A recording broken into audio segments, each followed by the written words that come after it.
ആപ്പാട് 14ാമത്തെ വയസ്സിൽ കഷ്ടപ്പെടാൻ തുടങ്ങി. ഇതൊക്കെ കഷ്ടപ്പെടുന്നു. ജീവിതത്തിൽ മരണം വരെ കഷ്ടപ്പെട്ട് ഞാൻ ജീവിക്കും.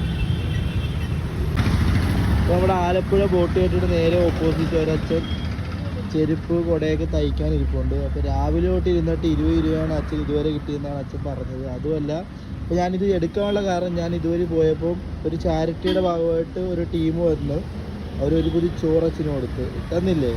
അത് എന്തിൻ്റെ ഭാഗമായിട്ടായിരുന്നു?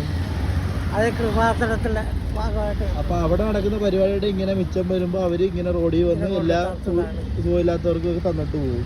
അത് വലിയൊരു നന്മയാണ് അവർ ചെയ്യുന്നത്. അത് കണ്ടുകൊണ്ടാണ് ഞാൻ എടുക്കാൻ വന്നത്. അപ്പം അത് കഴിഞ്ഞപ്പോൾ അച്ഛൻ കുറേ കാര്യങ്ങൾ പറഞ്ഞ് വീട്ടിലും കഴിക്കുന്നൊക്കെ സുഖമില്ലായിരിക്കുവാണല്ലോ. അതെ. എന്താണ് അസുഖം? ക്യാൻസറാണ്. ഈ ഒരു മാർഗത്തിൽ രാവിലെ തൊട്ട് ഇരുന്നിട്ട് 20 രൂപയാണ് അച്ഛന് കിട്ടിയത്. അതുകൊണ്ട് ഒന്നും പോകാൻ പോലും പറ്റുന്നില്ല. ഇതുവരെ ചോറ് പോലും കഴിച്ചിട്ടില്ല. ഞാൻ ചോദിക്കാൻ വന്നപ്പോഴാണ് ആ ഒരു നന്മ അവർ വന്ന് ചെയ്തത്. അല്ലേ അല്ലേ? 10 രൂപ കാശ് കൊടുത്താൽ, അല്ലെ നിങ്ങളൊരു കുടയായിട്ട് എന്തെങ്കിലും തയ്ച്ച് 10 രൂപ കൊടുത്താൽ അച്ഛനൊരു വലിയ സഹായമായിരുന്നു. തീർച്ചയായിട്ടും. അല്ലേ? ഏറ്റവും കൂടുതൽ വെയിലെടുത്ത് ചെയ്യാനുള്ള മനസ്സ് ഇപ്പോഴും ഉണ്ട് അച്ഛൻ. അതാണ് ഇപ്പോഴും ഈ വെയിലത്ത് വന്നിരിക്കുന്നത്.